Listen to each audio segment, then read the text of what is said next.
this is energetically favorable. So what's our delta G? Negative. Negative delta G, right? But if I wanted to go the opposite direction, right? If I wanted to convert X into Y, it's energetically unfavorable, right? Because what's my delta G now? Positive.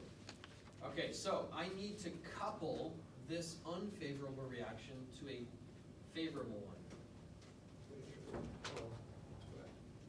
Right, so here's my reaction that I need to make happen. I want to take X and convert it to Y. Right? So this arrow, the size of this arrow is analogous to what? How much? Yeah, how much energy it's going to take, right? That's the amount of positive delta G for us to go from X to Y. So what I need is I somehow need to couple this to the energy that's released from another reaction. Right? So in this reaction, we're going from C to D, whatever that is. This is an energetically favorable reaction that gives us a negative delta G. Right? You'll notice, how big is this compared to this? Much bigger, smaller? Bigger. It's bigger, right? I'm going to release sufficient amount of energy here to power this, right? If this arrow was like this big, do you think that would be enough to power this reaction? No, right? You have to release enough energy from another reaction to provide the energy necessary for the positive delta G in the thing that you're trying to accomplish that's endergonic, right? So we're going to use the energy released from an exergonic reaction to power an endergonic one. So the question is, what's this thing in the middle? What's coupling? What's linking these? That is our activated carrier molecule, for example, like ATP. All right, I don't want to spend a lot of time on this one, but I just want you to remember, if I have two things in the same pathway, if I look at the total delta G and it's still negative, it's favorable, right? So for X to Y, is this favorable or unfavorable? Unfavorable. It's a positive, right? 5 kcal per mole, right? And if I go from Y to Z, what's that? Favorable, right? So what's the total if I just went from X to Z? Negative. 5 plus negative 13 gives us negative 8, right? So in the pathway, the total delta G is still negative, so I can get this process to happen. Right? That whole process from X to Z, because they're linked together in a pathway, is favorable. Right, so sometimes this is how your cell solves that problem. Right, I've put a non-favorable and a favorable reaction in the same pathway. I still have a total negative delta G.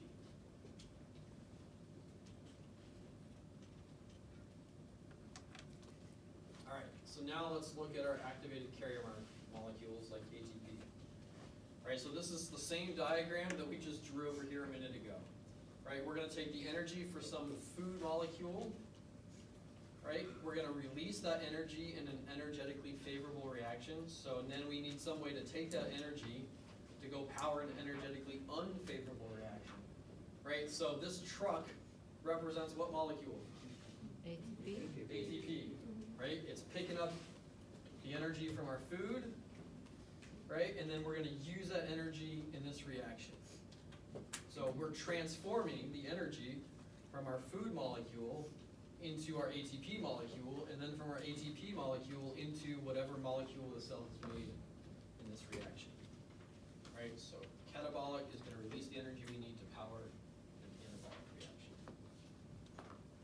Okay, if this is another helpful way of thinking of it, just another analogy, right? If I drop this rock, right, all that energy could be lost as heat.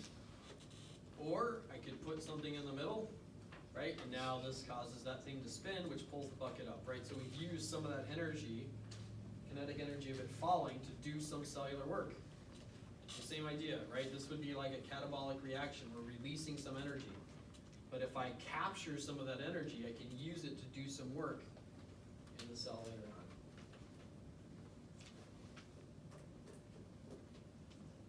All right. Same thing we just drew a minute ago. Over there, just flip the other way. All right, now, 7.3 kcal per mole. I don't expect you to memorize this, but since we're using numbers, keep this in mind. Right? This is the amount of energy it takes to make ATP. That's the amount of energy we can liberate from ATP when we hydrolyze it. So what do we do in work? Remember, we looked at some of this before. We can do transport work. So if we change the shape of a protein by adding a phosphate group, right, we can move solute from one side to the other. Is this going to move a solute up its concentration gradient or down its concentration gradient?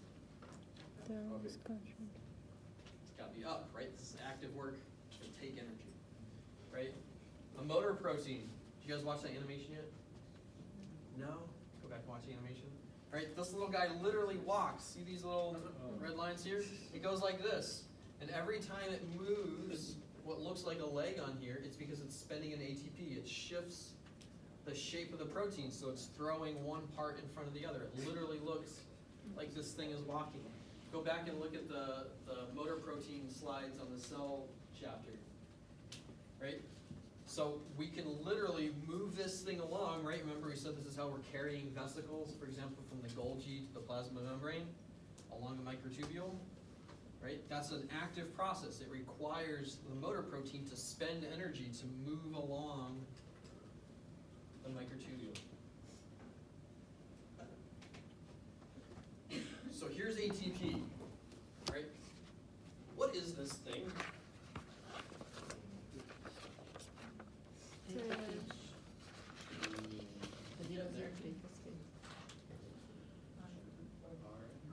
Is it RNA? RNA would mean that I had like a ton of nucleotides all stuck together. Little bit. Yeah, it's a ribonucleotide. It's not like a strand because it's just one of these things, right? But it's got a ribose sugar, it's got a nitrogenous base, and it's got the phosphate groups. The same A that we use in RNA is the same molecule we use as the universal energy molecule for the cell. So why is this the universal energy currency? What makes this so great? Well, what it is the bonds between these phosphates, when we hydrolyze them, right, when we break this bond, we're going to liberate the energy that's present here. Why is there all this energy? Right, so there's our 7 kcal. You notice it's negative delta G, right? We're releasing energy here if we hydrolyze this. Why is this?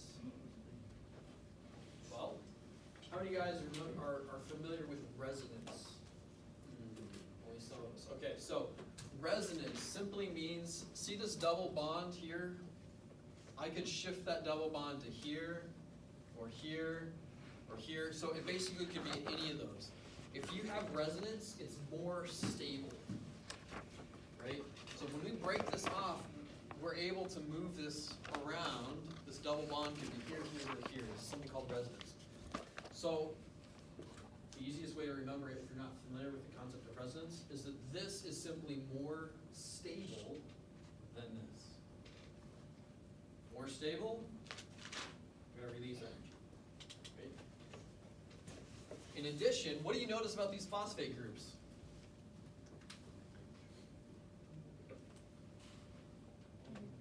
They're all negative.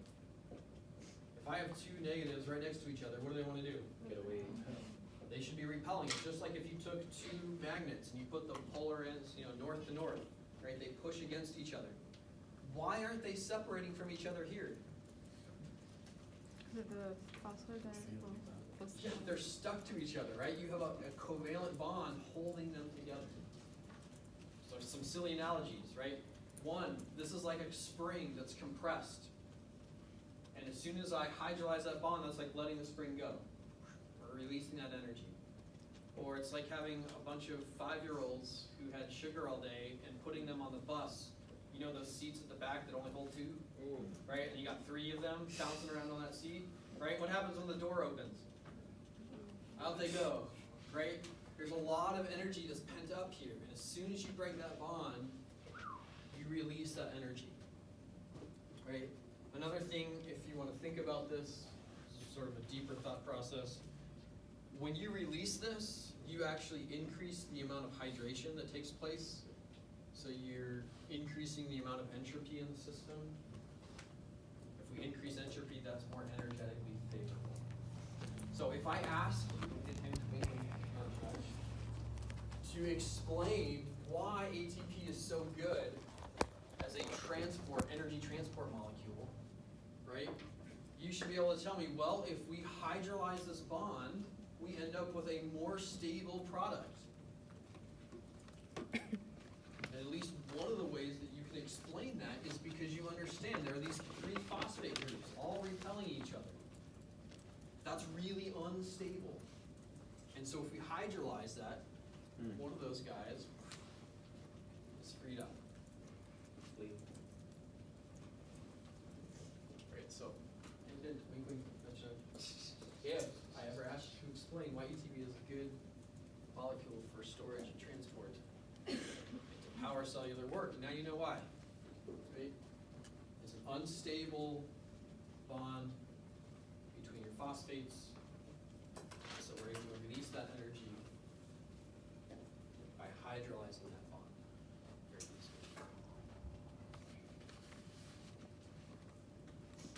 All right, so ATP is the most used activated carrier molecule that we're talking about here. So, let's see, where does this go?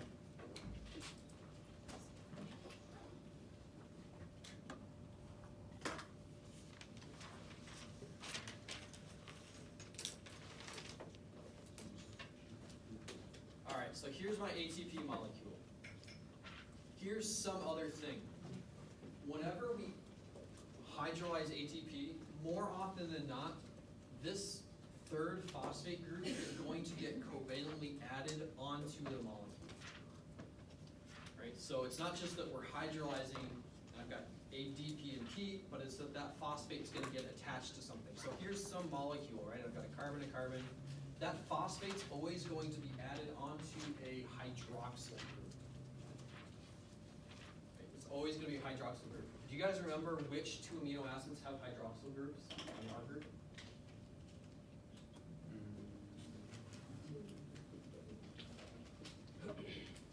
I'd be shocked if you remember this, so don't feel like bad if you can't. I'll give you a hint. Serine, right? There's one that we talked about. Right, and the other is threonine. Right, so oftentimes we'll talk about adding a phosphate group onto a protein. And what that means is that we're attaching it either to serine or threonine, because those are the 2 that have a hydroxyl. All right, when we do that, right, there is some energy that's in the bond between that phosphate and that molecule now. So essentially what we've done, let's say this had X amount of energy as this molecule, just carbon, OH. This molecule, right, has more potential energy. Why? Because I've attached the phosphate to it, right? I've got more to my molecule. So I've actually changed the molecule, and in so doing, changed the amount of potential energy that this molecule has by attaching that phosphate. This is one of the ways that cells use ATP to help power reactions, right? So for example, right, if I wanted to take this and, right, attach, so I've got A, whatever A is, and I've got B, whatever B is, right? If I wanted to attach A to B, I might not just be able to do A to B. So what I'm going to do is I'm going to increase the amount of energy that B has by attaching a phosphate group. Right? So remember we have the energy of our reactants and the energy of our products? Yep. Right? We can increase the amount of energy our reactants have by adding a phosphate on there. Now I can add A and B together because it's a favorable reaction. So here's another example of this. So what's on this axis? Free energy. Free energy, right? So we're looking at delta G. So if I just have compound A and compound B, right? Here's the amount of delta or of energy that we have. If we want to make AB, is this a positive or negative delta G? It's a positive delta G. Is that favorable or unfavorable? Unfavorable. Unfavorable. We have a problem. I can't just take A and B and slap them together. So what do? Well, instead, we take A and B and then ATP. So now you notice, we're not starting here, we're starting 7.3 kcal higher. Why? Because remember, when we liberate that phosphate group from ATP, we're gonna release 7.3 kcal. So we increase the amount of energy by adding another reactant. So all of our reactants together here have a much higher starting free energy level. Then we go through the first reaction, which is I add that phosphate group, I take it off of ATP, and I add it onto compound B. So I've made an intermediate. Now I have A, but I haven't done anything with it yet. And I have B, but B has a phosphate group. Now this is a higher energy level than just B alone, right? So now these two, right, this is still more energy than this guy. So we're still going downhill here to take A and B with a phosphate group and make AB. So we're using the energy in ATP to make this by sticking that phosphate group on. Right, so what we've done is we've shifted the amount of energy in our reactants by adding ATP in there.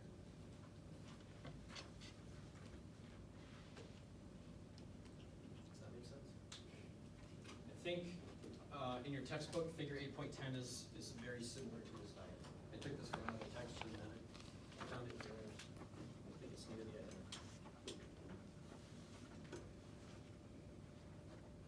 Right, so if we looked at the delta G for just A and B, right, that's positive. Right, if I looked at the delta G for ATP, right, it's 7.3. So if I add up my total, negative 3.9, favorable or unfavorable? Favorable.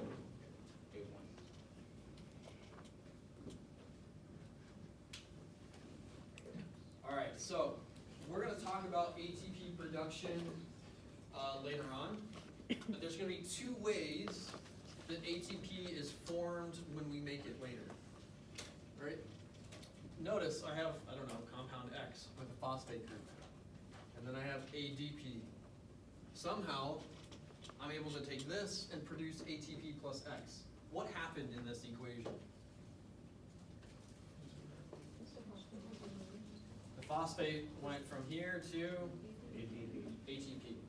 So sometimes there's enough energy here to power shifting that phosphate from here to here.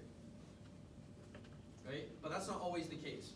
So sometimes we can do this. This is called substrate level phosphorylation. An enzyme can take these two things and shift the phosphate from this onto ADP to make ATP. Right? Another way is to power it using an electrochemical gradient. Right? I can use the energy from electrochemical gradient to take ADP and P and stick them together to make ATP. Right? So that's chemiosmotic phosphorylation. That's the bulk of the way that we make ATP in the cell. So we'll look at this again later on. But both of these, right, I'm taking energy that was initially from food and transforming it into ATP, right? And then I can use that ATP in some sort of reaction to power cellular work. Okay. So that's where we're going to leave it for energetics. Questions about anabolic versus catabolic, favorable versus unfavorable, endergonic versus exergonic.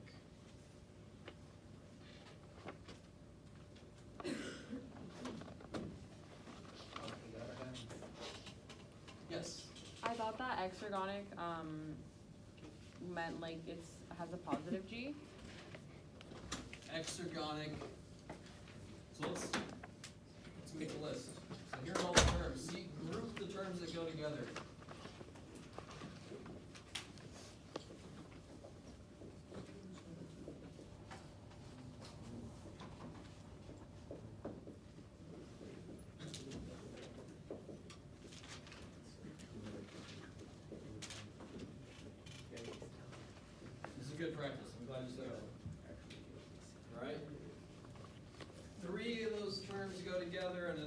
three go together. So group the terms that go together.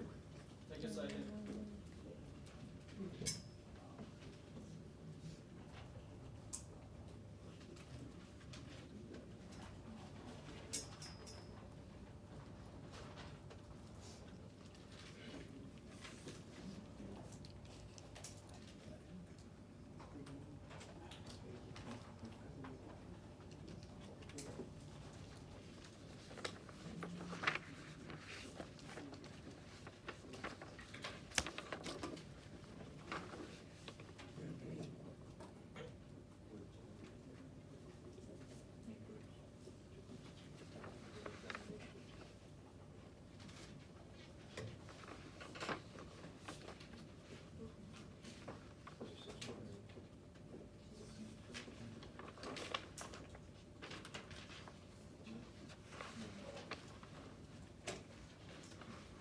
All right, which three do we think we should group?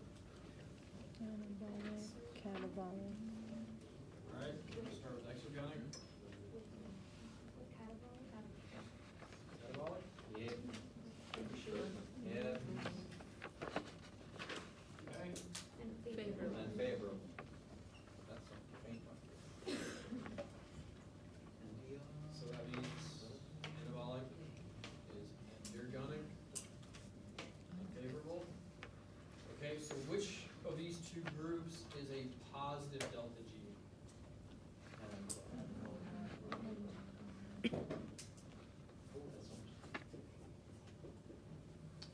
So what are these three? Negative and. Negative delta G.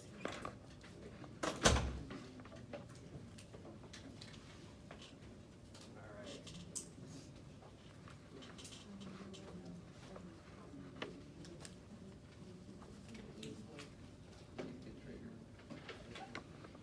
Wow, it's not much better.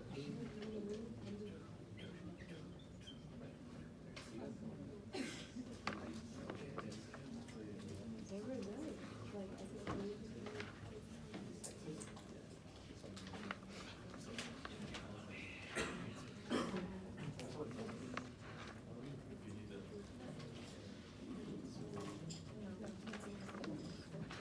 Okay.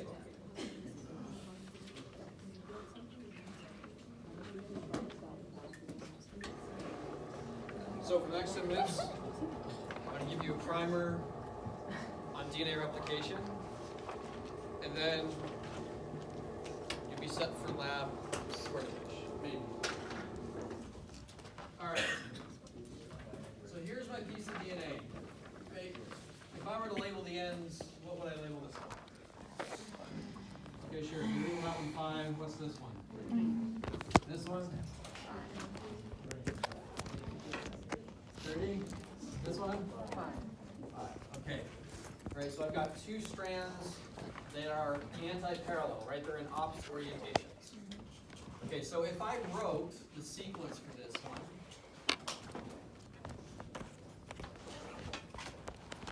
what would this one be?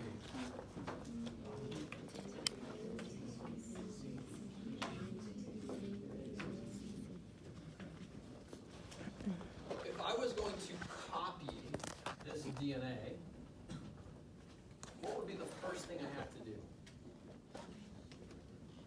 Break it apart, right? How are these two held together? Right, hydrogen bond. Okay, this is like the zipper on your jacket, right?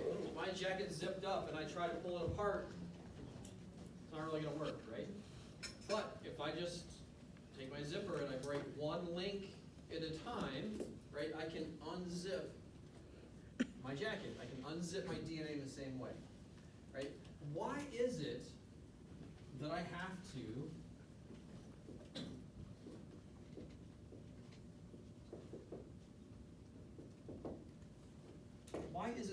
to unzip my DNA in order to replicate it?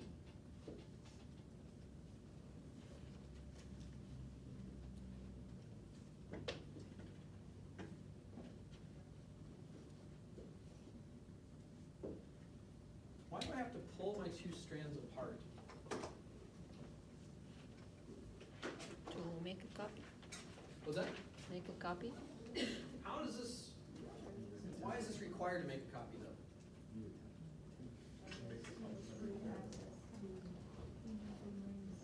We need access to it, right? Right here, they're hydrogen bonding to each other. How are we gonna make another strand? Does this just like spontaneously assemble nucleotides? They just magically appear in the right sequence? How do we get a strand of DNA built? Ribosome reads it. Something does it. Yeah, we need something that will build a strand of DNA. So it's got a really fancy name. I start off with DNA, Nuclease. and I make more DNA. What's this process called? DNA replication. And if I'm doing this process, there must be an enzyme involved. And if I had to name it, I don't know, maybe I'd call it something like DNA polymerase. The name gives away what it does, right? I know it's an enzyme because it ends in ACE, and it's making a DNA polymer. That's good. Okay, so DNA polymerase is going to copy the strand, but how does DNA polymerase know what nucleotide to put in there? It doesn't have eyeballs. It's Complementary. whatever base sticks there, right? So if I had a C here, is that going to stick? No. Right? So what has to happen is the nucleotide comes in and it base pairs, right? It makes a hydrogen bond.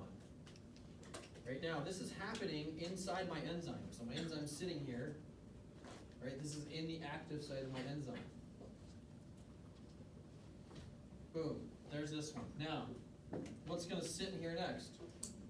Here comes another G. Is that gonna stick around? No. So instead, next one comes in. What's gonna fit?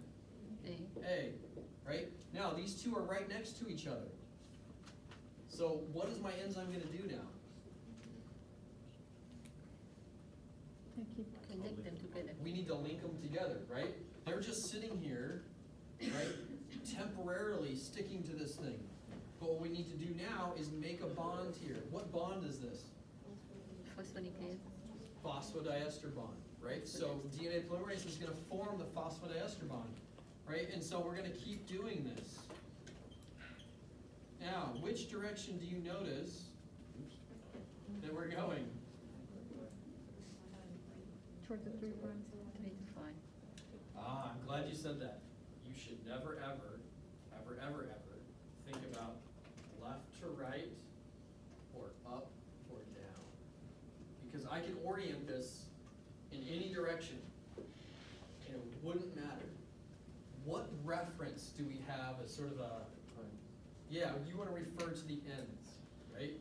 So, which direction are we going here? From 5 to 3. DNA polymerase only builds from 5 to 3. Right? So if I was going to copy this one, which direction would I go? 5 to 3. 5 to 3. So am I going to build this way, or am I going to build this way? This way. All right, so I'm going to start on this end, right, because this will be the 5' end of my new strand. And I'm going to build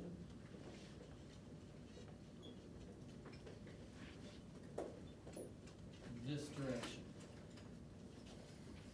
Right, so we're always building 5 to 3. It's building 5 to 3. Don't think about reading, just think about what am I building. The strand that I'm building is always being built from 5' end to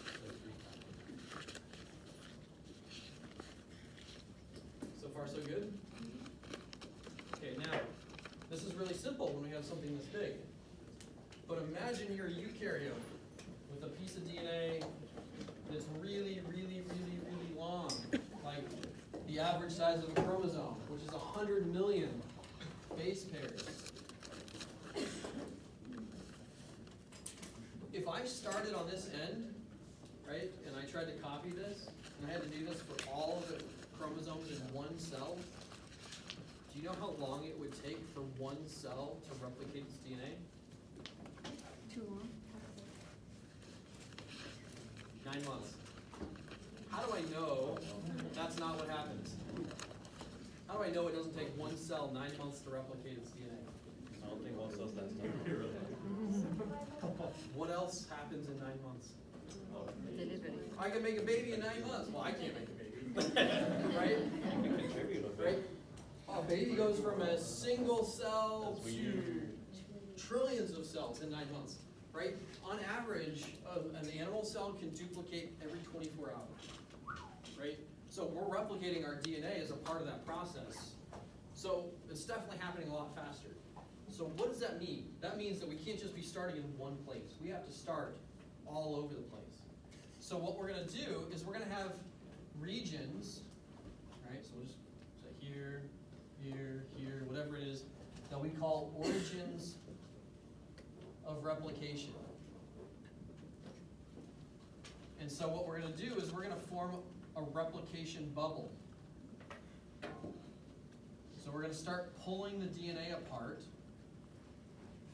at each of those sites. Right? And then that bubble is going to get bigger.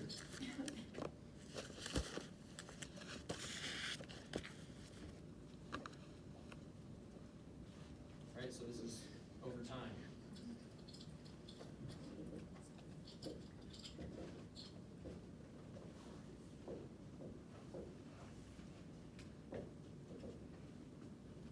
Make sense? Okay, so here's the final thing I want to leave you with. Let's look at one bubble really quick here. Get up and close and personal with this bubble. Okay, we're starting, we just opened this bubble right here in the middle, right? We're going to start pulling apart. DNA polymerase can only go one direction, right? So this strand is going to serve as a template, this strand is going to serve as a template. So if I'm starting, if I'm DNA polymerase, I'm going to start right here. Which direction am I going to go? Towards the 3 prime. To this direction or this direction? To the right. I'm going to start here, and I'm going to go. I'm going to go to the left. I'll change the colors. Why? Because this end is the 5' end, because it's anti-parallel to the strand that it's complementary to. Okay. Okay, so if I'm starting here, which direction am I going to go? To the right. I'm going to go to the right, right? DNA polymerase is going to start here, and it's going to go this direction, because this is 5 to 3, so there's the opposite orientation of this one.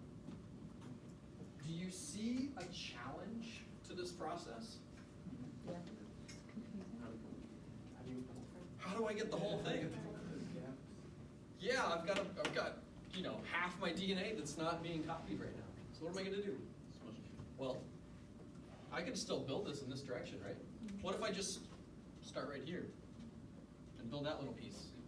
And then as I unzip this DNA more, I'll start right here and make a little piece here, right? And then if I unzip this more, right, I'll just make another little piece. Same thing here, right? Start here, make a little piece. Start here, make a little piece. When I unzip this more, I'll make a little piece. So if it's not clear, right? We made this, so then I can make a little piece here, or a little piece here. But what that looks like now is this is going to be nice and long, right? And when I pulled more of this apart to make the bubble bigger, I made this little piece here, and now I'm going to make a little piece here.